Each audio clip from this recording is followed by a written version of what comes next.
Hallelujah, hallelujah. ഞാൻ എടുത്ത ഭാഗവുമായിട്ട് ബന്ധപ്പെട്ടല്ലത് പറയുന്നത്, ഒന്ന് ഡീവിയേറ്റ് ചെയ്ത് പോവുകയാണ്.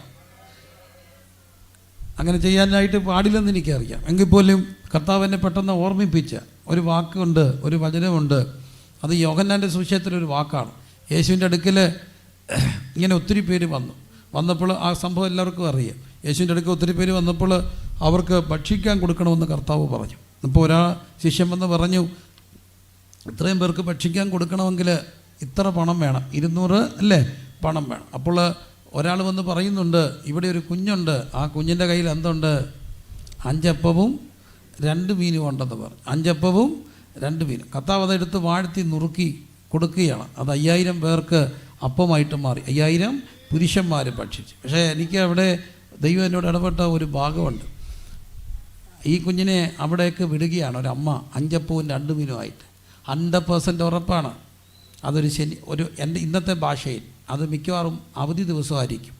ഇവൻ മൊണ്ണയുമായിരിക്കും. മിടുക്കനായിരുന്നെങ്കിൽ അവൻ ബ്രില്യൻ്റിൽ എൻട്രൻസ് കോച്ചിങ്ങിന് പോയേനെ. ബ്രില്യൻ്റ് അല്ലാത്ത കൊണ്ടാണ് ഇവനെ എവിടെ വിട്ടത്? ഈ യോഗത്തിന് വിട്ടത്. ഞങ്ങൾ ഈ VBS നടത്താറുണ്ട്. VBS കേരളം കണ്ട എൻ്റെ ഒരു ചിന്തയിൽ ഏറ്റവും വലിയ VBSകൾ നടത്തിയെന്നുള്ളത് ഞങ്ങളാണെന്നാണ് എൻ്റെ ചിന്ത. ഏതാണ്ട് 2000-ൽ പരം അടുത്ത മക്കളെയും കൊണ്ട് റാലിയൊക്കെ നടത്താൻ എളിയവല ദൈവം ഭയങ്കര ടെൻഷൻ പിടിച്ച പണിയാണ്. നമ്മളങ്ങ് ഇല്ലാതായിപ്പോൾ. അപ്പം ഞങ്ങൾ തീരുമാനിച്ച് ഇനി ഈ പരിപാടി വയ്യാതെ, അതുപോലെ തലയിങ്ങനെ പൊട്ടിപ്പോകുന്നൊരു പരിപാടി. ഇതുങ്ങളെല്ലാം കാക്കിരി പൂക്കിരി പോലെ ഒത്തിരി എണ്ണം വരും. തെക്കോട്ട് പോകാൻ പറയുമ്പോൾ വടക്കോട്ട് പോകും, വടക്കോട്ട് കയറുന്നവർ തെക്കോട്ട് പോകും. ഇതുങ്ങളെല്ലാം വീട്ടിലെത്തിക്കണ്ട, ഇല്ലെങ്കിൽ മട്ടുമാറത്തില്ല. എല്ലാ പിള്ളേരും പോയാൽ മുട്ടയിൽ നിൽക്കും. ഞങ്ങൾ 5-6 പേര് 5 മണി വരെ. കാരണം 5 മണി വരെ ഫോൺ വന്നില്ലെങ്കിൽ എൻ്റെ അർത്ഥം എല്ലാവരും വീട്ടിൽ ചെന്നെന്നാണ്. അതിനു മുമ്പ് ഏതായാലും ഫോൺ വരും. ആ ഒരു ഗ്യാപ്പിൽ ദൂരത്താണ് എല്ലാവരും ഉള്ളത്. അതുകൊണ്ട് VBS ഒക്കെ വേണ്ടാന്ന് വെച്ചിരിക്കുമ്പോൾ ഞങ്ങളെ ധൈര്യപ്പെടുത്തുക അക്രൈസ്തവരായ അമ്മമാരാണ്. അവർ വന്ന് ഞങ്ങളോട് പറഞ്ഞു, പാസ്റ്ററേ VBS ഇല്ല എന്നെ ഭയങ്കര സാമ്പത്തിക ചെലവും കഷ്ടപ്പാടും ടെൻഷനും, അതുകൊണ്ട് നിർത്തി. അങ്ങനെയല്ല പാസ്റ്റേ, നമുക്ക് നടത്തണം, ഞങ്ങളെല്ലാം കൂടെ ഉണ്ട്, നടത്തണം എന്ന് പറഞ്ഞ് അവർ പ്രോത്സാഹിപ്പിക്കുക. ഇത് VBSനോടുള്ള സന്തോഷം കൊണ്ട് തന്നെയൊന്നുമല്ല. ഈ അവധിക്ക് ഇതുങ്ങളെ താങ്ങുന്നത് എങ്ങനെയാണ്? 2 മാസം കൊണ്ട് വീടെടുത്ത് തിരിച്ചു വെക്കും. അങ്ങനെ ഒരിക്കലും വാർത്ത കേട്ടു, അവിടെ VBS രാവിലെ വണ്ടി വരും, പറക്കിയിടും, ഇവിടെ ഇറക്കിയിട്ടോ. ഞാൻ ഇവിടെ ഇരിക്കുന്ന പാസ്റ്റർമാരൊക്കെ VBS നടത്തിയ പിറ്റേ ദിവസം ഇവരാരും വരത്തില്ല. അതിന് നല്ല പിള്ളേരുണ്ട്. അതുകൊണ്ട് ഞങ്ങളുടെ അപ്പച്ചന്മാരോട് പറയും, നിങ്ങൾ ആ വഴിക്കോട്ട് പോകരുത്. കാരണം അവരുടെ ആത്മീയതയ്ക്ക് ഇത് ചേരത്തില്ല. എന്താ ദിശയമേ പാടിയ നാളെ പിള്ളേർ വരത്തില്ല. അത് പിന്നെന്തോ അവരുടെ പാട്ടുകളുണ്ട്, അത് പാടിക്കോട്ടെ, അപ്പച്ചൻ അങ്ങോട്ട് പോകാതിരുന്നാൽ മതി. അവരിപ്പുറത്തിരുന്ന് സ്തോത്രം ചെയ്ത് പ്രാർത്ഥിച്ചുകൊണ്ടിരിക്കുക, അല്ലെ അവർക്ക് ഭയങ്കര ബുദ്ധിമുട്ടാണ്. അപ്പോൾ പിള്ളേർ ചാടിക്കും, കൂട്ടുകാരെ എന്തോ are you ready? Okay, come on everybody. ടാ അടി പിടി ചാട്ടം ബഹളം, തുള്ളിച്ച് ചാടിച്ച്, ഇടയ്ക്കൊരു പപ്സും സ്ക്വാഷും.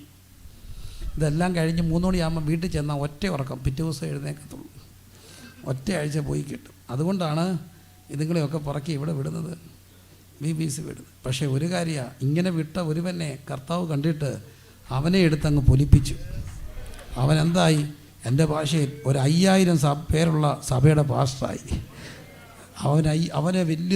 അവനെ സഹോദരന്മാരെക്കാൾ ദൈവം മാനിച്ചെങ്കിൽ അവനെ അങ്ങനെ എല്ലാ മക്കളെയും എൻട്രൻസിന് വിട്ടപ്പോൾ, എൻട്രൻസിന് കൊള്ളാത്ത, അതിൻ്റെ ക്വാളിഫൈഡ് എക്സാമിന് ചേരാത്ത, സ്കൂളിൽ പോലും വേണ്ടെന്ന് പറഞ്ഞവനെ പൊതിയും കിട്ടി ഇങ്ങോട്ട് വിട്ടത് ഇവൻ്റെ അടുക്കലാണെങ്കിൽ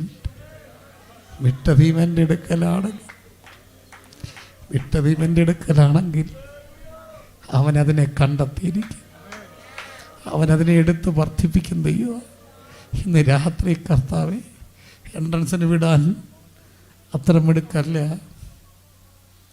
എന്താ ചെയ്യണ്ടേ? ഒരു വഴിയുണ്ട്, അപ്പം കൊടുത്ത് അവനെ അങ്ങ് വിട്ടാൽ മതി.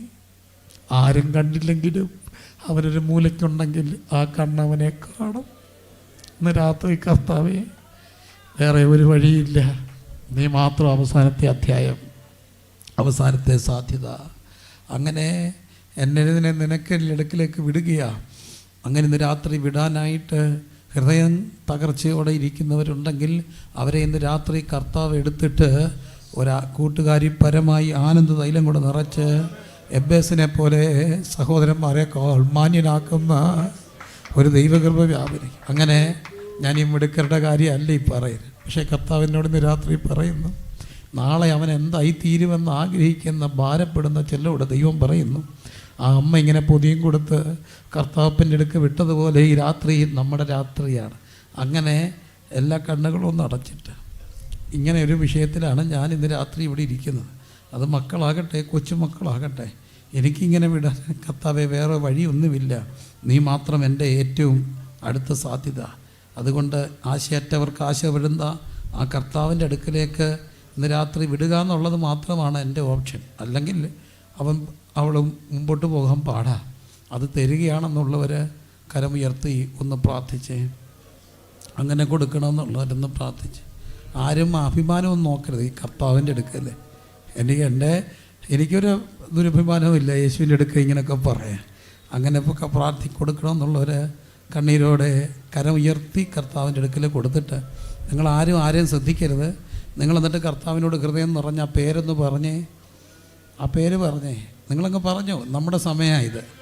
ഈ കർത്താവിൻ്റെ ആത്മാവ് ഇടപെടുന്ന ഒരു സമയമുണ്ട്. ആ സമയത്ത് നമ്മുടെ സമയമാണ്. എല്ലാം കണ്ടു. ഇവിടെ ആരും കാഴ്ചക്കാരില്ല, ഇവിടെ ആരും കാണാനിരിപ്പില്ല. നിങ്ങൾ ലൈവിൽ കാണുകയാണെങ്കിൽ നിങ്ങളുടെയും സമയമാണിത്.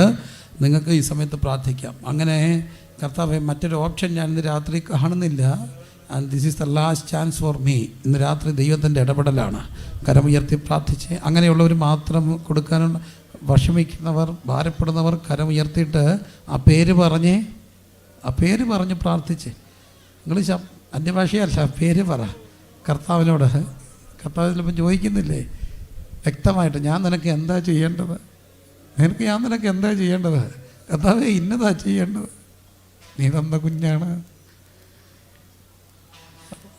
കർത്താവ് ആ കുഞ്ഞിനെ സ്വീകരിക്കും. ഇപ്പോൾ കർത്താവ് കുഞ്ഞിനെ സ്വീകരിക്കും. എന്നിട്ട് സഹോദരന്മാരെക്കാൾ മാന്യനാക്കി മാറ്റും. പ്രതീക്ഷിക്കുന്നതിലും അപ്പുറത്തേക്ക് ദൈവം കൊണ്ടുവരും. ഈ രാത്രി നമ്മുടെ രാത്രിയാണ്. ഈ രാത്രി ആത്മാവ് ഇടപെടുന്ന രാത്രിയാണ്. ഇതിനകത്ത് ദൈവ സാന്നിധ്യമുണ്ട്. ഇതിനകത്ത് മറ്റൊരാത്മാവ് ഇന്ന് രാത്രി ചലിക്കത്തില്ല. ഈ അന്തരീക്ഷ മണ്ഡലത്തെ ഞങ്ങൾ വിശുദ്ധീകരിക്കുന്നു. അദൃശ്യമായ മണ്ഡലത്തെ ഞങ്ങൾ വിശുദ്ധീകരിക്കുന്നു. കർത്താവെ, ഒരൊറ്റ അന്യശക്തി ഇതിനകത്ത് ചലിക്കാൻ പാടില്ല. ഈ ഏരിയയ്ക്കകത്ത് ഈ ദിവസങ്ങളിലേക്ക് ഞങ്ങളതിനെയെല്ലാം ഫ്രീസ് ചെയ്ത് പ്രാർത്ഥിക്കുന്നു. ദൈവസാന്നിധ്യം മാത്രം ഇതിനകത്ത് ചലിക്കട്ടെ. അങ്ങനെ പ്രാർത്ഥിക്കണമെന്നുള്ളവരൊന്ന് എഴുന്നേറ്റ് നിന്നാട്ട്, ആ ഒരു വിഷയത്തിൽ പ്രാർത്ഥിക്കേണ്ടവർ എഴുന്നേറ്റ് നിന്നാട്ട് നമുക്ക് ഒരുമിച്ച് പ്രാർത്ഥിക്കാം. നിങ്ങളുടെ പ്രാർത്ഥന എനിക്കും ആവശ്യമാണ്. ആരും ആ ദൈവത്തെ ഓർത്തിപ്പോൾ ഓഡിയൻസിനെ എടുക്കരുത്. കാരണം അവർ ഹൃദയം നിറഞ്ഞ് പ്രാർത്ഥിച്ചോട്ടെ കേട്ടോ. എൻ്റെ സുഹൃത്തുക്കൾ, എൻ്റെ വളരെ ഏറ്റവും അടുത്ത് പ്രിയപ്പെട്ടവരാണ് ഈ സാർ. കണ്ണുകളടച്ച് അങ്ങനെ പ്രാർത്ഥിക്കേണ്ടവർ എഴുന്നേറ്റ് ഇന്നേ അവർക്ക് വേണ്ടി ഞാൻ പ്രാർത്ഥിക്കാൻ പോവുകയാണ്. ആരും നോക്കരുത്. പേര് പറഞ്ഞ് പ്രാർത്ഥിച്ചു.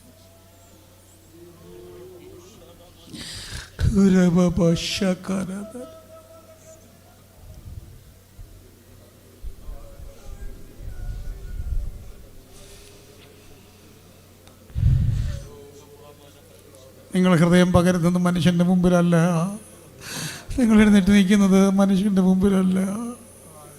നിങ്ങൾ എഴുന്നേറ്റ് നിൽക്കുന്നത് സർവശക്തൻ്റെ മുമ്പിലാണ്. ഹൃദയം നുറുങ്ങിയവർക്ക് സമീപസ്ഥൻ, മനസ്സ് തകർന്നവരെ രക്ഷിക്കുന്ന ദൈവം.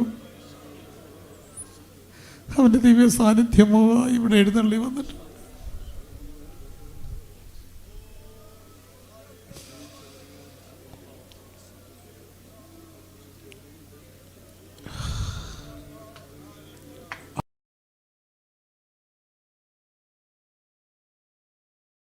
ണ്ട് അവിടുന്ന് അതിൻ്റെ പ്രവൃത്തി ചെയ്യുമല്ലോ.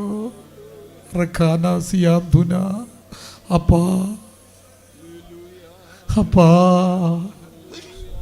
ഈ വർഷം തീരുന്നതിന് മുമ്പ് ഞങ്ങൾ മാറ്റത്തിൻ്റെ സാക്ഷ്യങ്ങൾ കേൾക്കും. ഞങ്ങൾ മാറ്റത്തിൻ്റെ സാക്ഷ്യങ്ങൾ കേൾക്കും.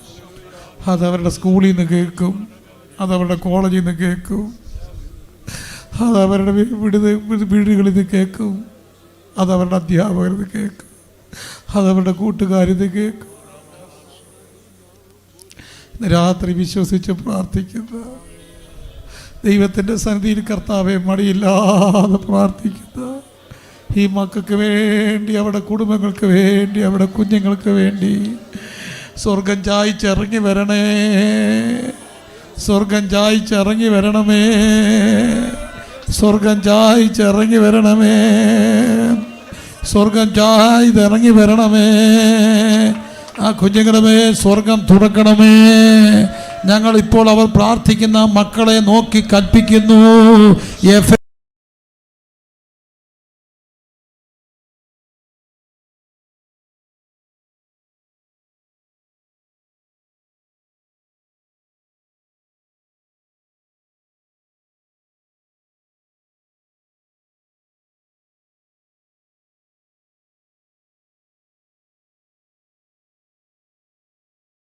ഭൗഷല വൈഡവരന്ത റിക്കാദാന മാനാ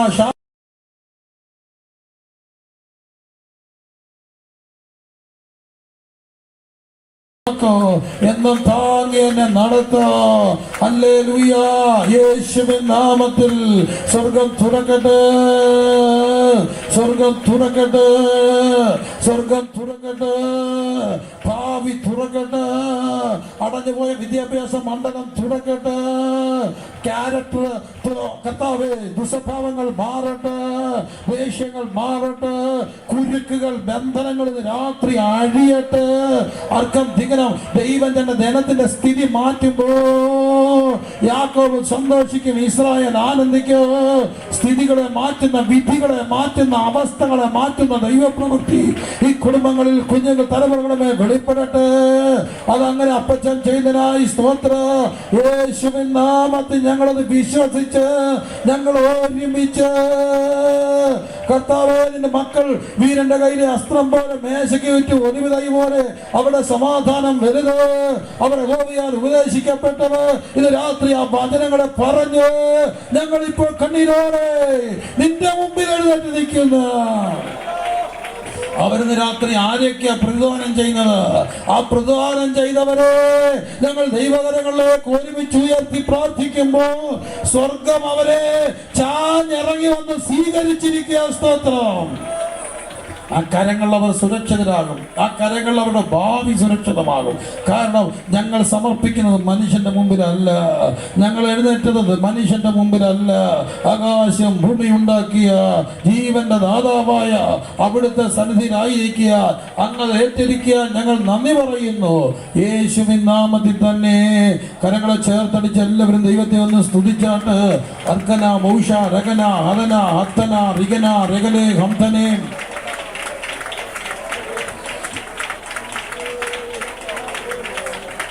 നമുക്ക് ദൈവസന്ധിയിരിക്കാം. അങ്ങനെ ഉൽപ്പത്തിയുടെ പുസ്തകത്തിൻ്റെ ആദ്യ നാളുകളിലൂടെ നമ്മൾ കടന്നു പോകുമ്പോൾ കായിനും ആബേലും ഇങ്ങനെ പോകുകയാണ്. ആ ഭാഗം ഇങ്ങനെ ദൈവന്മാവെന്നെ ഇന്ന് ഒന്ന് വഴി മാറ്റി വിട്ടു, പക്ഷെ ആ ഭാഗം എന്നെ ഇങ്ങനെ വല്ലാതെ കരയിപ്പിക്കാറുണ്ട്. അനിയനിങ്ങനെ ചേട്ടൻ്റെ കയ്യെ പിടിച്ചുകൊണ്ട് പോവുകയാണ്. പക്ഷെ ചേട്ടൻ്റെ രൂപം അങ്ങ് വല്ലാതെ മാറി. ചേട്ടൻ അനിയനെ കൊല്ലുകയാണ്. ഒരു കൊലപാതകൻ്റെ ഭാവം ആ മനസ്സിൽ ഇങ്ങനെ വരികയാണ്. ഞാൻ ഇന്ന് ഓർത്തൊരു കാര്യമുണ്ട്, അതെൻ്റെ ജീവിതത്തിൽ ഞാൻ ഇന്നലെ അത് പ്രസംഗിച്ചാണ് ഒരിടത്ത്. എനിക്ക് ഈ പത്തനാപുരം ആ റോട്ടിൽ വെച്ച് കുറേ നാൾക്ക് മുമ്പുണ്ടായ ഒരു വല്ലാത്ത ദുരന്ത അനുഭവമുണ്ട്. ഏകദേശം ഒരു 1-2 വർഷത്തിന് മുമ്പായിരിക്കാം അങ്ങനെ ഒരു സംഭവം ഉണ്ടായി. ഞാൻ ഈ പത്തനാപുരത്തു നിന്ന് ഇങ്ങനെ പുല്ലൂർ റൂട്ടിൽ ഇങ്ങനെ വരികയാണ്, വണ്ടിയെ വരുന്നു. പെട്ടെന്ന് ആ റോഡ് ബ്ലോക്ക് ആകുന്നു. ഞാൻ കാണുന്നു ഒരു ബൈക്ക്, ഒരു സ്കൂട്ടറിൽ എൻ്റെ മുമ്പിൽ ഇങ്ങനെ 2 പിള്ളേർ ഇങ്ങനെ ഓവർടേക്ക് ചെയ്ത് പോകുന്നുണ്ട്, ഒരു വണ്ടി ബൈക്കിൽ. അപ്പോൾ അവർ വന്നിട്ട് ഒരു വണ്ടി ഇങ്ങനെ ക്രോസ് ചെയ്ത് റോഡ് ബ്ലോക്കാക്കി, ഒരു ക്വാളിസ് വണ്ടിയെ ബ്ലോക്കാക്കിയിട്ട് അവർ ആ ഡോർ ഇങ്ങോട്ട് വലിച്ചു തുറന്നിട്ട് അതിനായിട്ട് ഫ്രണ്ടിൽ 2 ചെറുപ്പക്കാരുണ്ട്, അവരെ തല്ലിച്ചതയ്ക്കുകയാണ്. ആ സീറ്റിനിടക്കിട്ട് ചവിട്ടി അതിലൊരുത്തനെ വലിച്ച് നിലത്തിട്ട് അവൻ ഓടി മേളിലൊരു വീട്ടിൽ കയറി. ആ വീട്ടിലൊരു സ്ത്രീകൾ തന്നെയുള്ളതെന്ന് തോന്നുന്നു. ഇവൻ പുറകെ ഓടി ആ വീടിനകത്തുനിന്ന് അവനെ വലിച്ചിറക്കി ചവിട്ടി തിരിച്ചു കൊണ്ടുവന്ന് ഡോറ് തുറന്ന് ചവിട്ടി ഇതിനകത്ത് കയറ്റിയിട്ട് ആ വണ്ടിയുടെ താക്കോൽ ഇങ്ങോട്ട് ഊരിയിട്ട് ഒറ്റ കുത്ത് തല ഇങ്ങനെ പൊട്ടിപ്പൊളന്ന് വരികയാണ്. ഇത് കണ്ടിട്ട് എൻ്റെ രക്തം തിളിക്കുകയാണ്. എനിക്ക് ഇച്ചിരി പാടാണ് ഇതൊക്കെ കണ്ടോണ്ട് നിൽക്കാൻ. അപ്പം ഞാൻ എൻ്റെ വണ്ടി വരികയാണ്, എൻ്റെ കൂടെ കുറേ സഹോദരന്മാരുണ്ട്. ഞങ്ങൾ തിരുവനന്തപുരത്തിന് ഏതോ ഒരു വഴി തിരുവനന്തപുരത്തും കണ്ട് പോകാം, എളുപ്പത്തിന് ഇങ്ങനെ വന്നാണ്. അപ്പോൾ എനിക്കിത് കണ്ടിട്ട് സഹിക്കാൻ വയ്യ. ഞാൻ പതുക്കെ ഇറങ്ങി നടക്കുകയാണ്. ഇത് പിടിച്ചു മാറ്റണ്ടേ, കുറേ നേരമായിട്ട് നിൽക്കാൻ തുടങ്ങുക. മനുഷ്യനല്ലേ, അപ്പം എൻ്റെ കൂടെ എന്നുള്ള പറഞ്ഞ അച്ഛാ പോലെ ഞാൻ പറഞ്ഞു ഇത് കണ്ടോണ്ട് നിൽക്കാനൊക്കെ ഞാൻ പതുക്കെ മുണ്ടൊക്കെ മുടക്കി കുത്തി മരം പിടിച്ചു മാറണം ഇത് തല്ലിക്കൊന്നായി പോയി നമ്മുടെ കണ്ണിൽ വിട്ട് രണ്ടിടത്തേക്ക് തല്ലിക്കൊല്ലു. അങ്ങനെ പോയപ്പോൾ ഒരു ഇസ്ലാം സഹോദരനാണെന്ന് തോന്നുന്നു നിസ്കാരത്തിൽ ആ ഒരു ചിന്ത മത ഉണ്ടല്ലോ ചിന്തയാണ് അദ്ദേഹം എന്നെ വിളിച്ച് വെച്ച് എവിടെ പോവാ ഞാൻ പറഞ്ഞ് പിടിച്ചു മാറ്റാൻ പോവാ. പൊന്നു സുഹൃത്ത് ഈ കൂടെ ഇരിക്കുന്ന ആരാ എൻ്റെ കൂടെ നല്ല പിള്ളേരുണ്ട് നല്ല തടിമുടുക്കുള്ള പിള്ളേർ നമ്മുടെ പിള്ളേർ സഹോദരന്മാരാ നമ്മുടെ കുഞ്ഞുങ്ങളാണ് പറഞ്ഞ എൻ്റെ കൂട്ടത്തിലൊക്കെയുള്ള കൂട്ടുകാരൊക്കെയാണ് കൂടപ്പുറപ്പുമല്ല ഉണ്ടോ കൂട്ടത്തിൽ ഞാൻ പറഞ്ഞില്ല. അങ്ങനെയാണെങ്കിൽ പിടിച്ചു മാറ്റാൻ പോകരുത് അമ്മമാർ ചാകാൻ നിൽക്കുക അമ്മക്ക് ഭ്രാന്ത കൊണ്ടാൻ നിൽക്കുക തന്നെ അടിച്ച് നിവൃത്തിയില്ല വന്ന ഈ കൂടപ്പുറപ്പുകൾ ഈ കൂട്ടുകാർ വണ്ടി എടുത്തുകൊണ്ട് സ്ഥലം വിടും താൻ ചത്തുപോകും. തൻ്റെ കൂടെ ഞാൻ വരത്തില്ല കാരണം താൻ എൻ്റെ ആരുമല്ല താനോടും ഞാനും ഓടും. എടോ പിടിച്ചു മാറ്റാൻ പോവുകയാണെങ്കിൽ സഹോദരങ്ങളുണ്ടല്ലേ പോകില്ല തല്ലി കിട്ടുന്നു അമ്മമാരിലെ ഇട്ടു അതിന് പരമാർത്ഥമല്ലേ. കൂടപ്പുറപ്പാണെങ്കിൽ തല്ലിയാലും ചത്താലും എന്ത് ചെയ്യത്തില്ല നല്ല കൂടപ്പുറപ്പാണെങ്കിൽ ചത്താലും ഇട്ടേച്ച് പോകത്തില്ല പരമാർത്ഥമാണ്. എൻ്റെ അപ്പൻ്റെ ഞങ്ങളുടെ വീട്ടുകാരിങ്ങനെ കുട്ടിയുടെ ലോകത്തൂടെ പോയൊരു മനുഷ്യൻ അപ്പനും അപ്പൻ്റെ ചേട്ടനൊക്കെ ഭയങ്കര വെള്ളമടിയായിരുന്നു കേട്ടിട്ടുണ്ട്. എനിക്കത്ര ഓർമ്മയില്ലത് പക്ഷെ അപ്പോൾ നല്ല കായവരമുള്ളവരായിരുന്നു രണ്ടുപേരും. അപ്പോൾ അപ്പം ഇങ്ങനെ ഒരു സംഭവം ഇങ്ങനെ പറയാറുണ്ട് ഇവരെല്ലാം കൂടെ കുടിക്കാൻ പോകും കൂട്ടുകാരുമായിട്ട് ജീപ്പ് പിടിച്ച് ഓരോ സ്ഥലത്ത് പോകുമ്പോൾ ഇവർ തമ്മിലൊരു ധാരണയുണ്ട്. ഒരു ദിവസം അനിയൻ കുടിച്ചാൽ അന്ന് ചേട്ടൻ കുടിക്കത്തില്ല, പിറ്റേ ദിവസം ചേട്ടൻ കുടിച്ചാൽ അന്ന് അനിയനെ കുടിപ്പിക്കത്തില്ല. എന്തിനാന്ന് ചോദിച്ചാൽ ഒരാൾ കുടിച്ച് ഓഫായാൽ ഷാപ്പിൽ അടിയുണ്ടാക്കും, ഷാപ്പിൽ അടിയുണ്ടായാൽ ഷാപ്പുകാർ പിന്നെ എടുത്തിട്ട് അടിക്കും. പക്ഷെ ഒറ്റ ഒരുത്തം കുടിക്കാതിരുന്നാൽ ചേട്ടനെ അനിയനെ എടുത്തുകൊണ്ട് പോരും. അപ്പോൾ ഒരാൾ കുടിക്കത്തില്ല, ഒരാളുടെ ജോലിയാണ് കുടിച്ചവൻ ഓഫാകുന്നവനെ മറ്റുള്ളവർ അടിക്കാൻ പോകും. അപ്പോൾ അതിനുണ്ട് ഷാപ്പ് മുഴുവൻ ഇളകി നടന്നിട്ടും ഒറ്റയ്ക്ക് നിൽക്കും. കാരണം അനിയനെ തൊടാതെ വണ്ടിയെ കയറ്റി വീട്ടിൽ കൊണ്ടുവരും. ഇത് ചേട്ടനും അനിയനുമാണ്. പക്ഷെ ഇവിടെ കണ്ടോ ഈ ചേട്ടൻ ആരെ കൊല്ലുകയാണ്, അനിയനെ കൊല്ലുകയാണ്. ഈ സഹോദരന്മാർ അങ്ങ് ശത്രുക്കളായി. ഒറ്റക്കാരിയാണ്. ഈ അപ്പനും അമ്മയും പരസ്പരം പോരടിച്ചു, അവരങ്ങ് അകന്നു. ഇവരെല്ലാം അകരാൻ ഒറ്റ കാര്യം ഇവരെല്ലാം ആരിൽ നിന്ന് അകന്നു, ദൈവത്തിൽ നിന്ന്. അപ്പോൾ ഈ ദൈവത്തിൽ നിന്ന് അകന്നതാണ് മനുഷ്യൻ്റെ പ്രശ്നം. ദൈവത്തോടുള്ള ബന്ധം ശരിയായ എല്ലാം എന്താകും ശരിയാണ്. LDF വരും എല്ലാം ശരിയാണ്. സമ്മതിച്ചു എല്ലാം ശരിയാകട്ടെ, കുറേ മാറ്റം, റോഡ് നന്നാകും, വീട് പിന്നെ ബ്ലോക്ക് നന്നാകും, പഞ്ചായത്ത് നന്നാകും. പക്ഷെ നിൻ്റെ വീട് ശരിയാകത്തില്ല. ഓരോ LDF വന്നാലും UDF വന്നാലും NDA വന്നാലും UPA വന്നാലും വീട് നന്നാകത്തില്ല. വീട് നന്നാകാൻ ശരിയാകാൻ ഒറ്റ വഴി യേശു വന്നാലേ ഒക്കത്തുള്ളൂ. യേശു വന്നില്ലെങ്കിൽ എല്ലാ ബന്ധങ്ങളിലും വ്യാപരിക്കും. ഇതുതന്നെ അങ്ങനെയാണെങ്കിൽ ആഗ്രഹങ്ങളെ അടുപ്പിക്കുന്ന ഒറ്റയാളുണ്ട്, അത് നമ്മുടെ കർത്താവിൻ്റെ സാന്നിധ്യമാണ്. അവരകലാൻ കാര്യം അവർ ദൈവത്തിൽ നിന്ന് അകന്നത് കൊണ്ടാണ്. അതുകൊണ്ട് ഇന്ന് രാത്രി നമുക്ക് ദൈവത്തോട് പ്രാർത്ഥിക്കാൻ കഴിയട്ടെ. കരമുയർത്തി ദൈവമേ എൻ്റെ എല്ലാ ബന്ധങ്ങളിലേക്കും അങ്ങയുടെ സാന്നിധ്യം ഇറങ്ങി വരും. കരമുയർത്തി പ്രാർത്ഥിക്കണം തോന്നുന്നവർ കരമുയർത്തി ഒന്ന് പ്രാർത്ഥിച്ചാൽ എൻ്റെ എല്ലാ ബന്ധങ്ങളും ശരിയാകും. കുറച്ചുകൂടെ നടക്കണം. അമ്മായിമ്മയും മരുമകളും തമ്മിലുള്ള ബന്ധം, മരുമകളും അമ്മായിമ്മയും തമ്മിലുള്ള ബന്ധം, നാത്തൂനും തമ്മിലുള്ള ബന്ധം, സഹോദരങ്ങൾ തമ്മിലുള്ള ബന്ധം, ഭാര്യാഭർത്തൃ ബന്ധം, ഇതെല്ലാം ശരിയാകാൻ ഒരു വഴി ശരിയാക്കുന്ന ദൈവ സാന്നിധ്യം ഇങ്ങനെ വ്യാപരിക്കണം. ശരിയാക്കുന്ന ആ ദൈവത്തിൻ്റെ സാന്നിധ്യം കൊണ്ട് ഇന്ന് എൻ്റെ വീട്ടിൽ അകന്നിരിക്കുന്ന ബന്ധങ്ങളിലേക്ക് നിൻ്റെ സാന്നിധ്യം ഇറങ്ങണമെന്ന് എത്ര പേർ ദൈവത്തോട് പ്രാർത്ഥിക്കും. കുറച്ചുകൂടെ അടുക്കുവാൻ, കുറച്ചുകൂടെ സ്നേഹിക്കുവാൻ, ഈ കുഞ്ഞായുസിൽ കഴിയണമെന്ന് പ്രാർത്ഥിക്കുന്നവർ കരമുയർത്തി ദൈവത്തോടൊന്ന് പ്രാർത്ഥിച്ചാൽ, അത് പ്രാർത്ഥിച്ചില്ലെങ്കിൽ നമുക്കത് വലിയ നഷ്ടങ്ങളിലേക്ക് കൊണ്ടുപോകാൻ ഇടയായിട്ടില്ല. അങ്ങനെ ഈ കായിന് അനിയനെയൊക്കെ നശിപ്പിക്കുക. അത് കഴിഞ്ഞപ്പം കായിന് വിവാഹം കഴിച്ചതായിട്ട് 4-ാം അധ്യായത്തിൽ കാണുന്നുണ്ട്. 4-ാം അധ്യായത്തിൻ്റെ 17-ാമത്തെ വാക്യത്തിൽ കായിൻ തൻ്റെ ഭാര്യയിലെ കായിനൊരു കുഞ്ഞുണ്ടാകും. ആ കുഞ്ഞിന് അവൻ എന്തെന്ന് പേരിട്ടു? ഹാനോക്കെന്ന് പേരിട്ടു. അപ്പോൾ അപ്പൻ്റെ ഒരു ആഗ്രഹം, ഈ കൊച്ചനല്ലേ, അനിയനൊക്കെ ഇല്ലാതെ പോയതല്ലേ, ഇവൻ്റെ എങ്കിലും പേര് നിലനിൽക്കണം. അതിനുവേണ്ടി കായിനൊരു കാര്യം ചെയ്തു. അവൻ്റെ പേരിലൊരു പട്ടണം പണിതിട്ട് ആ പട്ടണത്തിന് എന്തെന്ന് പേരിട്ടു? ഹാനോക്കെന്ന് പേരിട്ടു. 4-ാം അധ്യായത്തിൻ്റെ 17-ാമത്തെ വാക്യം. പക്ഷേ ഒരു കാര്യമാണ്, അവൻ ഒരു പട്ടണം പണിത് ഹാനോക്കെന്ന് പേരിട്ടു. ഹാനോക്കിന് പക്ഷേ ഒരു മകൻ്റെ പേരിൽ ഒരു പട്ടണം പണിതു. നമ്മൾ ചിലപ്പോൾ മക്കളുടെ പേരിൽ പട്ടണമൊന്നും പണിതില്ലെങ്കിലും വീട് പണി, എന്നിട്ട് ഗേറ്റിൽ അവരുടെ പേരെഴുതും. ഇതൊന്നുമില്ലാത്തവർ ഒരു വണ്ടിയിൽ പേരെഴുതും. ഇതൊന്നുമില്ലാത്ത പാവം പിടിച്ചവൻ ഓട്ടോയിലാണെങ്കിലും അവൻ്റെ പിള്ളേരുടെ എന്ത് എഴുതും? പേരെഴുതും. ഒറ്റ കാര്യമാണ്, ഈ കായിൻ്റെ ഒരു ചിന്തയാണ്, എൻ്റെ കൊച്ചിൻ്റെ പേരെന്ത് ചെയ്യണം? നിലനിൽക്കണം. 15 വർഷമുള്ള വണ്ടിയുടെ ആയുസ്, അത്രയെങ്കിലും ആട്ടെ, അത്രയും നാളും എൻ്റെ കൊച്ചൻ്റെ പേര് അവിടെ ഇരിക്കട്ടെ. ഒരു സന്തോഷമാണ്. അമ്മു എന്നൊക്കെ എഴുതി ഓട്ടോ ഒക്കെ ഇങ്ങനെ പോകുമ്പോൾ ഓർത്തണം ഒക്കെ കാര്യം, ഈ മക്കളുടെ പേര് നിലനിർത്താൻ കായും കാണിച്ചതുപോലെ നമ്മളെ കാണിക്കാറുണ്ട്. പക്ഷെ ആ പേര് നമ്മൾ എന്ത് ചെയ്യുന്നില്ല? ഓർക്കുന്നില്ല. എന്താ കാര്യം? ഈ പേരിടാൻ നമ്മൾ നിലനിർത്താൻ നോക്കിയാൽ നിലനിൽക്കത്തില്ല. എന്നാൽ നീതിമാൻ എന്നേക്കും ഓർമ്മയിലിരിക്കും. അപ്പം പേര് നിലനിർത്തുന്നത് ദൈവമാണ്. അങ്ങനെ ആ ഹാനോക്കിനെ നമ്മൾ ഓർക്കുന്നില്ല. എന്നാൽ 5-ാം അധ്യായത്തിൽ നമ്മളൊരു ഹാനോക്കിനെ കാണുന്നുണ്ട്. അത് 5:21 ഹാനോക്കിന് 65 വയസ്സായപ്പോൾ അവൻ ആരെ ജനിപ്പിച്ചു? മെഥൂശലഹിനെ ജനിപ്പിച്ചു എന്ന് കാണുന്നുണ്ട്. ആ ഹാനോക്കിനെ നമ്മൾ ഓർക്കുന്നുണ്ട്. യൂദായുടെ ലേഖനത്തിൽ നമ്മൾ കാണുന്നുണ്ട് ആദം മുതൽ 7-ാമനായ ഹാനോക്ക്. എന്നിട്ട് ആ വാക്യം അവസാനിക്കുന്നത് ഇങ്ങനെയാണ്, പ്രവചിച്ചു എന്ന് കാണുന്നുണ്ട്. അപ്പോൾ ആ വാക്യം ഈ വാക്യമായിട്ട് ക്ലബ് ചെയ്ത് നോക്കിയാൽ മനസ്സിലാകും ഹാനോക്ക് ആരായിരുന്നു? പ്രവാചകനായിരുന്നു. ഉറക്കെ പറഞ്ഞേ, ഹാനോക്ക് ആരായിരുന്നു? പ്രവാചകൻ. എന്താണ് ഹാനോക്ക് പ്രവചിച്ചത്? ഞാൻ അതിനകത്ത് ഹാനോക്കിന് 65 വയസ്സായപ്പോൾ അവൻ ആരെ ജനിപ്പിച്ചു? മെഥൂശലഹിനെ ജനിപ്പിച്ചു. ചേർന്ന് പറഞ്ഞേ, 65 വയസ്സായപ്പോൾ ആരെ ജനിപ്പിച്ചു? മെഥൂശലഹിനെ ജനിപ്പിച്ചു. മെഥൂശലഹിനെ ജനിപ്പിച്ച ശേഷം ഹാനോക്ക് ആരുടെ കൂടെ നടന്നു? ദൈവത്തോട് കൂടാണ്. അപ്പോൾ അതുവരെ ഹാനോക്ക് ഒരു കാഷ്വൽ ലൈഫായിരുന്നു, ഒരു നോർമൽ മാൻ. അവനിങ്ങനെ ഒരു സ്വാഭാവിക മനുഷ്യനായി ജീവിച്ചു. പക്ഷെ അവനൊരു വലിയ മാറ്റം ഉണ്ടായി. അതോടുകൂടി അപ്പനായതോടുകൂടി അവൻ എന്ത് ചെയ്തു? മാറി. അപ്പോൾ ഇതൊരു അറിവാണ്. ഒരപ്പനും ജനിപ്പിച്ചത് കൊണ്ട് അപ്പനാകത്തില്ല, മാറ്റം ഉണ്ടായാലേ ദൈവസന്നിധിയിൽ അപ്പനാകത്തുള്ളൂ. അപ്പോൾ ഈ ഒരു മാറ്റം ആർക്കുണ്ടായി? ഹാനോക്കിനുണ്ടായി. ഈ മോൻ ജനിച്ചതുകൂടി അവൻ മാറാൻ തുടങ്ങി. എന്താണ് ആ മാറ്റം? മെഥൂശലഹ്, ആ വാക്കൊരു പ്രവചനമാണ്. അതിൻ്റെ അർത്ഥം when he dies it shall be sent. അവൻ മരിച്ചു കഴിയുമ്പോൾ എന്തോ ഒന്ന് എന്ത് ചെയ്യും? സംഭവിക്കും. അതുകൊണ്ട് ഈ അപ്പൻ സ്വാഭാവികമായിട്ടും പ്രാർത്ഥിച്ചു, കർത്താവേ, ഈ കൊച്ചൻ എന്ത് ചെയ്യാൻ പാടില്ല? മരിക്കാൻ പാടില്ല. പക്ഷെ ദൈവം പറഞ്ഞിട്ടുണ്ട്, തിന്നുന്ന നാളിൽ നിങ്ങൾ എന്ത് ചെയ്തു പോകും? മരിച്ചു പോകും. ദൈവത്തിൻ്റെ ഒരു ദിവസം എന്ന് പറയുന്നത് നമ്മുടെ എത്ര ദിവസം പോലെ? 1000. അങ്ങനെയാണെങ്കിൽ 1000 സംവത്സരമേ ഉള്ളൂ ദൈവം അനുവദിച്ചത്. അതിനകത്ത് ഏറ്റവും കൂടുതൽ ജീവിച്ച ഒരാൾ, നമ്മൾ ബൈബിൾ ക്വിസിലൊക്കെ ചോദിക്കുന്ന ഒരാളാണ്. ആരാണ്? മെഥൂശലഹ്. അയാൾ 969 വർഷം ജീവിച്ചു. 969 വർഷം ജീവിക്കാൻ കാര്യം ഒരു പക്ഷേ ഈ അപ്പച്ചൻ്റെ പ്രാർത്ഥനയായിരിക്കും. അപ്പച്ചൻ പ്രാർത്ഥിച്ചു, കർത്താവേ, എൻ്റെ കൊച്ചൻ ചാകാൻ പാടില്ല, ചത്താൽ ചിലപ്പോൾ എന്തോ ഒന്ന് എന്ത് ചെയ്യും? സംഭവിക്കും. അപ്പോൾ ഈ അപ്പൻ്റെ പ്രാർത്ഥന മോൻ്റെ എന്തിനെ കൂട്ടി? ആയുസിനെ കൂട്ടി. ആയുസ് ഇങ്ങനെ കൂടി വന്നു. ചുരുക്കത്തിൽ അകാലത്തിൽ അവൻ മരിച്ചില്ല. അതിനുവേണ്ടി ആര് വില കൊടുത്തു? ഹാനോക്ക് വില കൊടുത്തു. ഹാനോക്ക് ഇങ്ങനെ മക്കൾക്ക് വേണ്ടി എന്തോ അറിവിൽ തലതല്ലി പ്രാർത്ഥിച്ച് 300 വർഷം പ്രാർത്ഥിച്ച്. ഈ വാക്യമുണ്ട്, ജഡരക്തങ്ങൾക്ക് സ്വർഗരാജ്യം, മാംസമൊക്കെ ജഡമുള്ളതും സ്വർഗരാജ്യമാകാൻ അക്കത്തില്ലല്ലോ. പക്ഷേ ഈ 300 വർഷത്തെ പ്രാർത്ഥന അവൻ്റെ ജഡീകതയെ മുഴുവൻ ഇങ്ങനെ ഊറ്റിക്കാണും.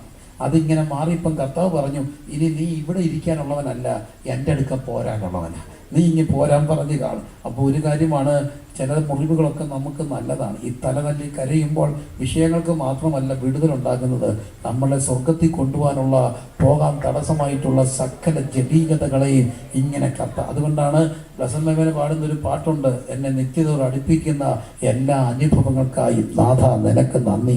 എന്താ? ഈ തലതല്ലി കരയുമ്പോൾ, നെഞ്ചത്തടിച്ച് നിലവിളിക്കുമ്പോൾ വ്യത്യാസം നമുക്കും ഉണ്ടായിക്കൊണ്ടിരിക്കുകയാണ്. ആ രൂപാന്തരം ഹാനോക്കിനുണ്ടായി. 300 വർഷം പ്രാർത്ഥിച്ചു. അപ്പോൾ അവിടെ കാണുന്നുണ്ട്, ഈ മെഥൂശലഹ് എത്ര വർഷം ജീവിച്ചു? 969 വർഷം ജീവിച്ചു. നമുക്കവിടെ ഒരു കണക്ക് കാണുന്നുണ്ട്. 25-ാമത്തെ വാക്യത്തിൽ 5-ന്റെ മെഥൂശലഹിന് 187 വയസ്സായപ്പോൾ. അപ്പം 969 നിന്ന് 187 കുറയ്ക്കുക. 187 കുറച്ചാൽ ഒരു വർഷം കിട്ടും. അത് 782. ഇനിയും 28 കാണുന്നുണ്ട്, ലാമക്കിന് 182 വയസ്സായപ്പോൾ. അപ്പം വീണ്ടും 782 നിന്ന് 182 കുറയ്ക്കുമ്പോൾ ഒരു സംഖ്യ കിട്ടും. അതെത്രയാണ്? 600 അല്ലേ? 782 182 കുറച്ച് എത്ര കിട്ടി? 600 കിട്ടി. ഈ 600 പ്രത്യേകത 7-ാം അധ്യായത്തിൽ കിടപ്പുണ്ട്. നോഹയ്ക്ക് 600 വയസ്സായപ്പോൾ ഭൂമിയിൽ എന്ത് തുടങ്ങി? ജലപ്രളയം തുടങ്ങി. അപ്പം ഭൂമിയിൽ ജലപ്രളയം തുടങ്ങിയപ്പോൾ നോഹയ്ക്ക് എത്ര വയസ്സായി? 600 വയസ്സായി. മെഥൂശലഹിന് അപ്പോൾ എത്ര വയസ്സായി? 187. 182 കൂട്ടിയാൽ 969. ആ വർഷം ആര് മരിച്ചു? മെഥൂശലഹ് മരിച്ചു. മെഥൂശലഹ് മരിച്ചപ്പോൾ ഭൂമിയിൽ എന്ത് തുടങ്ങി? ജലപ്രളയം തുടങ്ങി. ഭൂമി ജലപ്രളയം തുടങ്ങി. ഇത് ഒരാൾ അറിഞ്ഞു. ആരറിഞ്ഞു? ഹാനോക്ക് അറിഞ്ഞു. എത്ര വർഷം മുമ്പ് അറിഞ്ഞു? ഇദ്ദേഹക്ക് അതിനത്രയും വർഷം മുമ്പ് അറിഞ്ഞു. അവൻ 65 വയസ്സ്, അതായത് ഏതാണ്ട് 969 വർഷം മുമ്പ് ഈ മനുഷ്യൻ ഇത് അറിഞ്ഞിട്ട് പ്രാർത്ഥിക്കാൻ തുടങ്ങി. അപ്പം എനിക്ക് ഈ ഹാനോക്കിനോട് ഭയങ്കര ബഹുമാനമാണ്. കാരണം ഒരു 3 തലമുറയ്ക്കകത്ത് സംഭവിക്കാൻ പോകുന്ന, 3 അല്ലല്ലോ, മെതുശലേക്ക്, ലാമക്ക്, നോഹയുടെ പിള്ളേർ, അങ്ങനെ വലിയൊരു സംഭവത്തെ ഈ അപ്പൻ അറിഞ്ഞു, ഈ വല്യപ്പൻ അറിഞ്ഞു. എന്നിട്ട് 300 വർഷം പ്രാർത്ഥിച്ചു. പക്ഷെ അതിൻ്റെ ഒരു ഗുണമുണ്ടായി. പാപം പെരുകി, ദൈവം കോപം വന്നിട്ട് ലോകത്തെ നശിപ്പിക്കുമ്പോൾ ഈ വല്യപ്പൻ്റെ കൊച്ചുമക്കളെ ദൈവം സംരക്ഷിക്കാൻ കാര്യം ഒരു വല്യപ്പൻ്റെ കരച്ചിലാണ്. ആ വല്യപ്പൻ 300 വർഷം കരഞ്ഞതുകൊണ്ട് ഉലകം മുഴുവൻ നശിച്ചപ്പോഴും ഈ കരഞ്ഞവൻ്റെ മക്കളെ ദൈവം സൂക്ഷിച്ചു. 300 വർഷം മുമ്പ് കരഞ്ഞു. അത് കഴിഞ്ഞ് ഒരു 600 വർഷം ഈ കഴിഞ്ഞാണ് ഈ സംഭവം ഉണ്ടാകുന്നത് എങ്കിൽ പോലും, ഇല്ലേ, 300 വർഷം, 300നും 969. അപ്പോൾ അങ്ങനെയാണെങ്കിൽ ഏതാണ്ട് 669 വർഷം കഴിഞ്ഞാണ് വെള്ളപ്പൊക്കം താൻ മരിച്ചു കഴിഞ്ഞുണ്ടാകുന്നത്. എന്നാൽ ഒരു കാര്യം ഉറപ്പാണ്, കണ്ണീരും പ്രാർത്ഥനയും കർത്താവിൻ്റെ തുരുത്തിയിലുള്ളത് കൊണ്ട് അതിങ്ങനെ ദൈവം പ്രിസർവ് ചെയ്ത് വെച്ചു. ഒരു 4 തലമുറയ്ക്കകത്ത് ദൈവം അവിടെ വിടുതൽ കൊടുക്കുകയാണ്. അങ്ങനെയെങ്കിൽ എന്നെ വല്ലാതെ പീഡിപ്പിച്ചൊരു വാക്കുണ്ട്. ഹാനോക്ക് ഒരു 4 തലമുറയ്ക്കകത്ത് നടക്കാൻ പോകുന്ന ഒരു കാര്യം അറിഞ്ഞിട്ട് അവൻ ദൈവസന്നിധി ഇരുന്നു. എന്നെ ദൈവം അവിടെ പഠിപ്പിച്ച ഒരു വലിയ കാര്യമുണ്ട്. നമ്മൾ നമ്മുടെ വീടിൻ്റെ പ്രവാചകരായിട്ട് മാറണം. പ്രവചനം ഒരു ഓഫീസാണ്. അപ്പോസ്തലന്മാരെ, ഉപദേഷ്ടാക്കന്മാർ, ഇടയന്മാർ എന്നൊക്കെ പറയുന്ന ഒരു ഫൈവ്ഫോൾഡ് മിനിസ്ട്രിക്കകത്തെ ഒരു ഓഫീസാണ് പ്രവചനം. എന്നാൽ മറ്റൊരു പ്രവചനമുണ്ട്, വീടിൻ്റെ പ്രവചനം. ഈ വീടിൻ്റെ പ്രവചനം ഓരോരുത്തർക്കും ദൈവം ഒരു ഓഫീസ് കൊടുക്കും. എന്നെക്കുറിച്ചും നിങ്ങളെക്കുറിച്ചുമുള്ള ദൈവ പദ്ധതിയുണ്ട്. അപ്പനായാൽ അമ്മയായാൽ എൻ്റെ വീട്ടിൽ അറിയാൻ പോകുന്ന, നടക്കാൻ പോകുന്ന കാര്യങ്ങൾ കർത്താവെ നാട്ടുകാർ പറഞ്ഞല്ല നമ്മൾ അറിയേണ്ടത്, അധ്യാപകർ പറഞ്ഞല്ല നമ്മൾ അറിയേണ്ടത്, ഫോണിൽ വന്നു കഴിഞ്ഞല്ല നമ്മൾ അറിയേണ്ടത്. അതിനു മുമ്പ് അറിയാനുള്ളൊരു കൃപ പ്രാപിച്ചാൽ അത് പ്രാർത്ഥനാ മുറിയിൽ പ്രിയപ്പെട്ടവരെ ദൈവകരങ്ങളിൽ തലതല്ലി കരഞ്ഞാൽ അത് നാളെ ആരും അറിയാതെ നമ്മുടെ അനുഭവമാക്കി ദൈവം മാറ്റാൻ കഴിയും. എത്ര പേര് രാത്രി അങ്ങനെ ഒരു തലത്തിൽ എന്നെ, അത് കാലഘട്ടത്തിൻ്റെ അടിയന്തര ആവശ്യമാണ്. അപ്പം തന്നെ കർത്താവിനോട് പറഞ്ഞൊരു കാര്യമുണ്ട്, ഒരു സഭയിൽ ഒരു ദൈവദാസനുണ്ടെങ്കിൽ ആ സഭയിലെ വിവരങ്ങളെ ദൈവം മറ്റാരെയുമല്ല, വീണ് കിടക്കുന്ന ഒരു ദൈവദാസനുണ്ടെങ്കിൽ തന്നെ അറിയിക്കാതെ അതിനകത്തൊരു ഈച്ച കിടക്കാൻ ദൈവം തമ്പുരാൻ അനുവദിക്കത്തില്ല. പക്ഷെ ഒരു കാര്യം, ഹാനോക്കിനെ പോലെ ദൈവസന്നിധി നിൽക്കുക. അങ്ങനെയാണെങ്കിൽ ഇന്ന് രാത്രി ഞാനൊരു കാഷ്വൽ അപ്പനാണ്, ഞാനൊരു കാഷ്വൽ അമ്മയാണ്. രാവിലെ അവർക്ക് ഫീഡ് ചെയ്യുന്നുണ്ട്, അവരെ പഠിപ്പിക്കുന്നുണ്ട്, ട്യൂഷൻ വിടുന്നുണ്ട്. അത് നോർമൽ അമ്മയാണ്. ഈ ഭൂമിയിലുള്ള എല്ലാ അമ്മയും അങ്ങനെയാണ്. അതുകൊണ്ടല്ലേ പിള്ളേരോടൊക്കെ പറയും, ഇടീ ഞാൻ നിന്നെ ജനിപ്പിച്ചില്ലേ, ഞാൻ നിന്നെ പഠിപ്പിച്ചില്ലെന്നൊക്കെ ചോദിച്ചാൽ അതെൻ്റെ കുറ്റമല്ലോ, നിങ്ങളുടെ ജോലിയല്ലേ എന്ന് പറയും. നോർമൽ അമ്മ ഇത് ചെയ്യണം. എന്നാൽ ഒരു ആത്മീയ അമ്മയ്ക്ക് അതിനപ്പുറത്തൊരു ജോലിയുണ്ട്. ഈ കുഞ്ഞിൻ്റെ ജീവിതത്തിൽ സംഭവിക്കാൻ പോകുന്ന കാര്യങ്ങൾ മുൻകൂട്ടി അറിയാൻ എൻ്റെ ഹൃദയം തകർന്ന് പ്രാർത്ഥിക്കുകയാണ്. മുൻകൂട്ടി അറിഞ്ഞ ചിലരുണ്ടായിരുന്നത് കൊണ്ടാണ് എളിവരായ ഞങ്ങളൊക്കെ ഇന്ന് രാത്രി ഇവിടെ നിൽക്കുന്നത്. ഒത്തിരി കാര്യങ്ങൾ മുൻകൂട്ടി അറിഞ്ഞു. ഒരു 5, 6, ഒരു 7-8 വയസ്സ്, ആ ഒരു പ്രായമൊക്കെ കാണും. ആ ഒരു പ്രായത്തിനകത്ത് ഈ എളിവൻ വല്ലാതെ ദുരുപയോഗപ്പെട്ട ഒരു ബാല്യകാലം എൻ്റെ ജീവിതത്തിലുണ്ട്. ഹോമോസെക്ഷൽ, സ്വർഗ, ആ ഒരു അനുഭവങ്ങളിലെ ഒരു ചെറുപ്പക്കാരൻ എന്നെ ഇങ്ങനെ ദുരുപയോഗപ്പെടുത്തിയ ഒരു ബാല്യകാലമുണ്ട്. പക്ഷേ അത് ആരോടും പറയത്തില്ല, അതിൻ്റെ അറിവില്ല കുഞ്ഞു മനസ്സ്. പക്ഷേ ഒരു ദിവസം എനിക്കിപ്പോഴും ഓർമ്മയുണ്ട്, അമ്മയോട് ദൈവാത്മാവ് വിഷയം പറഞ്ഞിട്ട് അമ്മ എന്നെ ഇങ്ങനെ കെട്ടിപ്പിടിച്ച് ചോദിച്ചു, മക്കൾക്ക് ഇങ്ങനെ ഒരു അനുഭവം ഉണ്ടോ? ഉണ്ടെന്ന് പറഞ്ഞപ്പോൾ എൻ്റെ അമ്മ എന്നെ കരഞ്ഞ് കെട്ടിപ്പിടിച്ച് പ്രാർത്ഥിച്ച് വിശുദ്ധീകരിച്ചതും അതിനകത്തുനിന്ന് എന്നെ പുറത്തു കൊണ്ടുവന്നതും കൊണ്ടാണ് ഇന്ന് പ്രാഗൽഭ്യത്തോടൊക്കെ നിൽക്കാനൊത്തത്. പക്ഷെ അത് ആരും അറിഞ്ഞില്ല, അമ്മ അറിഞ്ഞു. എങ്ങനെ അറിഞ്ഞു? അമ്മയോട് കർത്താവിൻ്റെ ആത്മാവ് പ്രാർത്ഥന മുറി പറഞ്ഞത് കൊണ്ടാണ് എളിയവൻ ഇന്ന് ഇവിടെ നിൽക്കുന്നത്. അങ്ങനെയാണെങ്കിൽ എൻ്റെ ദൈവമേ, എൻ്റെ വീടിൻ്റെ അറിവുകളെ, എൻ്റെ മക്കളുടെ അറിവുകളെ ഇന്ന് രാത്രി കർത്താവ് എനിക്ക് തന്നിട്ട് ഒരു ഹാനോക്കിനെ പോലെ ദൈവസന്നിധിയിൽ, പ്രിയപ്പെട്ടവരെ ഞാനൊരു കാര്യം പറയാം, ഈ അറിവൊരു പ്രവാചകനാണ് ദൈവം കൊടുക്കുന്നതെങ്കിൽ അങ്ങനെ പറയും, ഈ ഒരു വിഷയത്തിന് വേണ്ടി 3 ദിവസം പ്രാർത്ഥന വെക്കണം. ഞാൻ അദ്ദേഹത്തെ ബഹുമാനിക്കുന്നു, അദ്ദേഹത്തിന് അത്രയേ ഒക്കത്തുള്ളൂ. 3 ദിവസം കഴിയുമ്പോൾ അദ്ദേഹം പോയേ ഒക്കത്തുള്ളൂ. അദ്ദേഹത്തിന് അടുത്ത സ്ഥലത്ത് പോകണം, മാക്സിമം 3 ദിവസം. അല്ലെങ്കിൽ പറയും എനിക്ക് സമയമില്ല, 1 ദിവസം വേണേ വരാം. 1 ദിവസം കഴിയുമ്പോൾ അദ്ദേഹം പോകും. എന്നാൽ ഒരു അപ്പനാണെങ്കിൽ അങ്ങേർക്ക് അങ്ങനെ പോകാനൊക്കത്തില്ല. അങ്ങനെ പോകാതെ തമ്പുരാൻ്റെ അടുക്കൽ ഇരിക്കും. ഇതാണ് അപ്പനും ഈ പ്രവാചകനും തമ്മിലുള്ള വ്യത്യാസം. അത് ഓഫീസാണ്, ഇത് അപ്പൻ അപ്പനാണ്. ഇന്ന് രാത്രി എൻ്റെ കർത്താവേ എന്നെ അപ്പനാക്കണമേ. എവിടെ? തിരിഹിതത്തിൻ്റെ നിർണയത്തിലുള്ള ഒരു അപ്പനാക്കി. ഞാനും ഇത് പേടിയോടാണ് പ്രസംഗിക്കുന്നത്. കാരണം ഒരു 5 മക്കളെ വളർത്തിക്കൊണ്ട് വരുന്നവനാണ് ഞാൻ. അതല്ലാതെ 100-150 മക്കൾ എൻ്റെ സഭയിലുള്ളപ്പോൾ അവരുടെ എല്ലാം ഒരു പിതൃത്വത്തിൻ്റെ അവകാശം ദൈവം എനിക്ക് സ്പിരിച്വലി തന്നിട്ടുള്ളത് കൊണ്ട് വല്ലാതെ പേടിയോടെ ഞാനിത് പറയുമ്പോൾ പറഞ്ഞിട്ട് ഒഴിഞ്ഞു മാറാൻ ഒക്കത്തില്ലല്ലോ. തമ്പുരാനേ, ഇന്ന് രാത്രി അറിവുകൾ തരണമേ, മുന്നറിവുകൾ തരണമേ എന്ന് എത്ര പേർ ഹൃദയം. അതാണ് കാലഘട്ടത്തിൻ്റെ ആവശ്യം. കാലഘട്ടത്തിൻ്റെ അടിയന്തര ആവശ്യം മുന്നറിവുള്ള അപ്പനുണ്ടാകണം, മുന്നറിവുള്ള അമ്മയുണ്ടാകണം. ഇന്ന് രാത്രി പ്രിയപ്പെട്ടവരെ പ്രൊവൈഡ് ചെയ്യുന്നുണ്ട്, അധ്വാനിക്കുന്നുണ്ട്, ഉടുപ്പിന് ഉടുപ്പ് കൊടുക്കുന്നുണ്ട്, വസ്ത്രത്തിന് വസ്ത്രം കൊടുക്കുന്നുണ്ട്, ഏറ്റവും നല്ല എഡ്യൂക്കേഷൻ കൊടുക്കുന്നുണ്ട്. പക്ഷേ അതിനെപ്പറ്റിയുള്ള അറിവുകൾ നമുക്കുണ്ട്. ഏത് കോഴ്സ് പഠിച്ചാൽ ഏറ്റവും കൂടുതൽ ജോലി സാധ്യതയുണ്ടെന്നുള്ള അറിവുണ്ട്. അതിനുവേണ്ടി ഏറ്റവും ഇറങ്ങി വരുമ്പോൾ ആ സമയത്ത് എത്ര പേർ ഈ കോഴ്സ് പാസ്സായെന്ന് വരെ അറിയാവുന്നവരുണ്ട്. ഒരാൾ എന്നോട് പറഞ്ഞാണ്, ഫാമിലി പഠിക്കുന്ന എൻ്റെ കുഞ്ഞ് ഇപ്പം പറഞ്ഞാൽ ഇത്ര വർഷം കഴിയുമ്പോൾ ഇത്ര ഫാമിലി എന്നൊക്കെ പറഞ്ഞ കൃത്യം കണക്കുകൾ വരെ ഉള്ളവരുണ്ട്. എന്നാൽ ഈ അറിവുണ്ടോ? ഈ മുന്നറിവുള്ളവനാണ് അപ്പനാകാൻ കഴിവ്. ഈ മുന്നറിവ് എങ്ങനെ കിട്ടും? അതിനൊറ്റ കഴിവ്.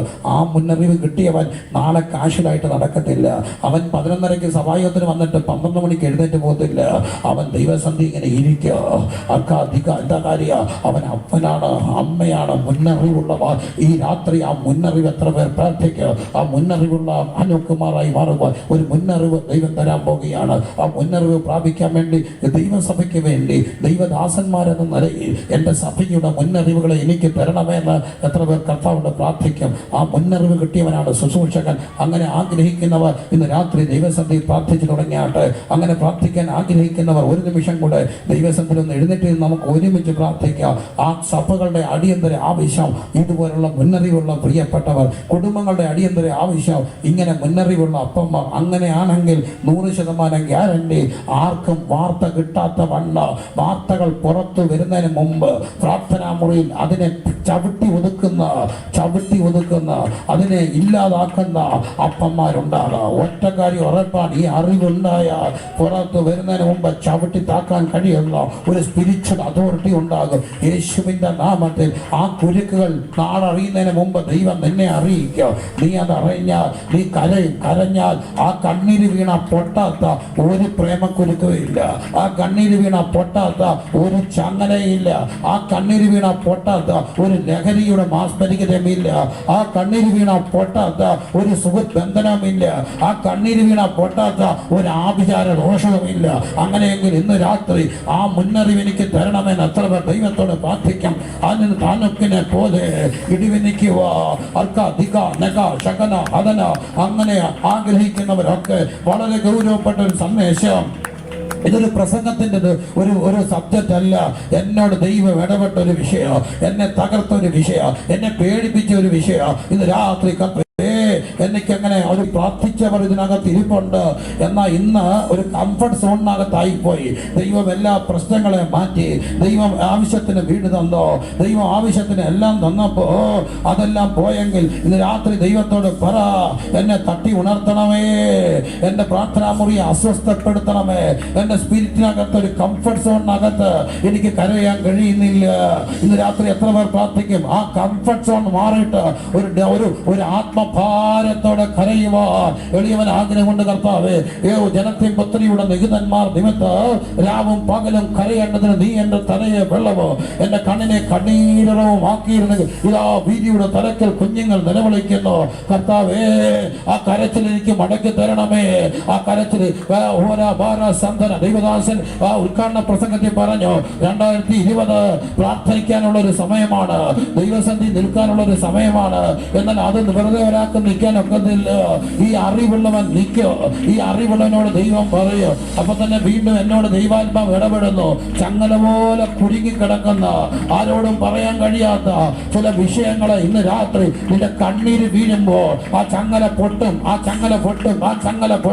അത് എന്ത് ബന്ധനമാണെങ്കിലും, അത് ഏത് സ്വാധീനമാണെങ്കിലും ഇന്ന് രാത്രി അതിനെ പൊട്ടിക്കുന്ന ഒരു ശക്തിയുണ്ട്. അത് കണ്ണീരിന്റെ ശക്തിയാണ്. ഒരു മനുഷ്യൻ 300 വർഷം കരഞ്ഞത് വെള്ളപ്പൊക്കത്തെക്കാട്ടി ശക്തിയാണ്. ഭൂമിയിൽ ഇങ്ങനെ വെള്ളം ഒഴുകി പൊങ്ങി വന്നപ്പോ അരാരാത്ത് പർവ്വതത്തിൽ പെട്ടകം ഉറയ്ക്കുന്നത് വരെ ഈ പെട്ടകത്തെ അതിനകത്ത് മുക്കാത്ത എന്താണ്? ആ വെള്ളത്തെക്കാൾ ശക്തി ഉണ്ടായിരുന്നു. ഹാനോക്ക് തന്റെ കുഞ്ഞുങ്ങൾക്ക് വേണ്ടി കരഞ്ഞ ആ കണ്ണീര് തമ്പുരാന്റെ സന്നിധി ഉണ്ടായിരുന്നു കൊണ്ട് ആ വന്ന വലിയ പെരുവെള്ളത്തിന് ഈ കുടുംബത്തെ മുക്കാൻ കഴിയാത്ത ശക്തിയില് തന്റെ കണ്ണീരിങ്ങനെ ആ വെള്ളത്തിന്റെ മീതെ പരിവർത്തിച്ച ഒരു വലിയ ശക്തിയായെങ്കിൽ ലോകം പൊങ്ങി വരുമ്പോ ലോകത്തിന്റെ ശക്തികൾ, അതിന്റെ പാപത്തിന്റെ മേച്ചനകൾ, അതിന്റെ തകർച്ചകൾ ഇങ്ങനെ ഉയർന്നു വരുമ്പോ നിന്റെ കുഞ്ഞിനെ അതിനകത്ത് മുക്കാത്ത ഒരു ശക്തിയുണ്ട്. അത് അപ്പന്റെ കണ്ണീരാണ്, അമ്മയുടെ കണ്ണീരാണ്. കർത്താവേ, എളിയവർക്കത് കഴിയണമേ, എളിയവർക്കത് കഴിയണമേ എന്ന് നമുക്ക് ദൈവത്തോട് ആ മുന്നറിവിന് വേണ്ടി പ്രാർത്ഥിക്കുന്നവരൊക്കെ ഇരു കരങ്ങൾ ഉയർത്തി പ്രാർത്ഥിച്ച്, അപ്പൻ എന്ന നിലയിൽ, അമ്മ എന്ന നിലയിൽ, മൂത്ത സഹോദരൻ എന്ന നിലയിൽ, അതിനപ്പുറത്ത് ദൈവദാസൻ എന്ന നിലയിൽ എൻ്റെ പ്രാദേശിക സഭയെക്കുറിച്ച് ഒരു മുന്നറിവുകൾ എനിക്ക് തരണമേ. നീ പറഞ്ഞിട്ടുണ്ടല്ലോ അങ്ങനെ അറിയിക്കാതെ ഒന്നും ചെയ്യത്തില്ലെന്ന്. അങ്ങനെയെങ്കിൽ കർത്താവപ്പച്ച ആ മുന്നറിവ് എനിക്ക് തരണമേ. ആ മുന്നറിവ് ഒരു അറിവല്ല, അതിനപ്പുറത്ത് അതെന്നെ പ്രാർത്ഥനാ മുറി കയറ്റണമേ. എഴുന്നേറ്റ് പോകാൻ കഴിയാത്തതുപോലെ, കൂച്ചുവലങ്ങി ഇടുന്ന പോലെ അതിനകത്ത് ഞാൻ ഇങ്ങനെ കുരുക്കി കിടക്കുന്ന, പ്രാർത്ഥിക്കുന്ന ഏറിയ വെള്ളങ്ങൾക്ക് തകർക്കാൻ കഴിയാത്ത കണ്ണീരിന്റെ അനുഭവം ഈ കൊച്ചു കുടുംബത്തെ ഇങ്ങനെ പൊക്കി നിർത്തിയെങ്കിൽ, മുക്കിക്കളയാതിരുന്നെങ്കിൽ, ലോകമായ അപ്പനിങ്ങനെ മുങ്ങാൻ തുടങ്ങുമ്പോൾ അതിനകത്ത് നിന്റെ കുടുംബത്തെ സൂക്ഷിക്കുന്ന ഒരു മറ്റു ഉറവയുണ്ട്. അത് നമ്മൾ തമ്പുരാന്റെ സന്നിധിയിൽ പൊഴിക്കുന്ന കണ്ണീരിന്റെ ഉറവയാണ്. ആ ഉറവ ഉള്ളിടത്തോളം കാല ഈ വെള്ളത്തിന് നിന്റെ കുടുംബത്തെ തകർക്കാൻ മുക്കാൻ കഴിയത്തില്ല. ഓയോ നോഹേ, എന്തുകൊണ്ടാണ് നീ ഇങ്ങനെ പൊങ്ങിക്കിടക്കുന്നത്? അവൻ പറയോ, ഹാനോക്ക് എന്ന് പറയുന്ന ഒരു പിതാ മകൻ എന്റെ വീട്ടിലുണ്ടായിരുന്നു. അയാൾ 300 വർഷം കരഞ്ഞ കണ്ണീര് ഈ ഉറവേക്കാൾ വലുതാണ്. യേശുവേ, ഞങ്ങൾക്ക് അതിനുള്ള കൃപ തരണമേ, എല്ലാവർക്കും അതിനുള്ള കൃപ തരണമേ. കണ്ണീരോടെ പ്രാർത്ഥിക്കുവാൻ, തകർച്ചയോടെ പ്രാർത്ഥിക്കുവാൻ, ഹൃദയ തകർച്ചയോടെ വീണ് കിടക്കുവാനുള്ള ഒരു നുറുക്കപ്പെട്ട ഹൃദയം തരണമേ. അതിനുള്ള മുന്നറിവ് തരണമേ, അതിനുള്ള ഒരു സെൻസിറ്റിവിറ്റി തരണമേ. ഇന്ന് രാത്രി കഠിനപ്പെട്ടു പോയതൊക്കെ മാംസളമാകട്ടെ, ഒരു പുതിയ ഹൃദയം തറയട്ടെ. ആ ഹൃദയത്തിനകത്ത് മുറിവ് കണ്ണീരിന്റെ ഒരു ഉറവ തുറക്കട്ടെ. ഞങ്ങൾക്ക് നഷ്ടപ്പെട്ട പ്രാർത്ഥനാ ജീവിതം മടക്കിത്താപ്പാ, ഞങ്ങൾക്ക് നഷ്ടപ്പെട്ട ആത്മതപനം മടക്കിത്താപ്പാ, ഞങ്ങൾക്ക് നഷ്ടപ്പെട്ട ഉപവാസം മടക്കിത്താപ്പാ, ഞങ്ങൾക്ക് നഷ്ടപ്പെട്ട ഒഴിരാത്രി പ്രാർത്ഥനകൾ മടക്കിത്താപ്പാ. ചടങ്ങിനപ്പുറത്ത് വീണ് കിടക്കാനുള്ള ഒരു കൃപതാപ്പാ. എല്ലാ ചടങ്ങ് പ്രാർത്ഥനകളും ഇല്ലാതാകട്ടെ, എല്ലാ കാര്യപരിപാടികളും ഇല്ലാതാകട്ടെ, എല്ലാ പ്രോഗ്രാമുകളും ഇല്ലാതായിട്ട് പ്രോഗ്രാമിന് അപ്പുറത്തേക്ക് ഞങ്ങളുടെ പ്രാർത്ഥനാ ജീവിതത്തെ കയറ്റണമേ. ഉടന ഹതന റികന ഷഹന്റെ പ്രോഗ്രാം വേണ്ട കർത്താവേ, ഞങ്ങൾക്ക് കാര്യപരിപാടി വേണ്ട. ഞങ്ങൾക്ക് കർത്താവേ കാര്യപരിപാടിക്ക് അപ്പുറത്തേക്ക്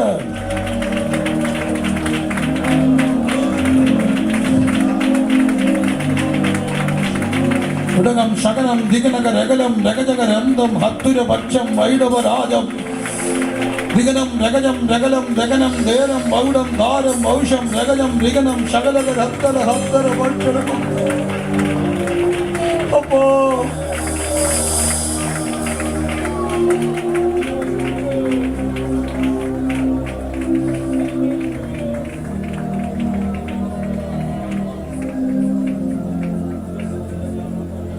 ആ ഒരു മനസ്സും ആ ഒരു അറിവും ഞങ്ങൾക്ക് തന്നിട്ട് കർത്താവേ, ആ അറിവുകളെ ഞങ്ങൾക്ക് തരണമേ. ഞങ്ങളെ കണ്ണുകൾ അത് കാണണം.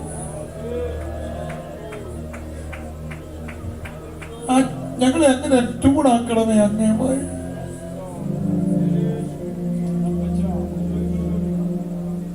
ഞങ്ങളെ ആ റേഞ്ച് നിർത്തണേ കർത്താവേ. സമർപ്പിക്കുന്ന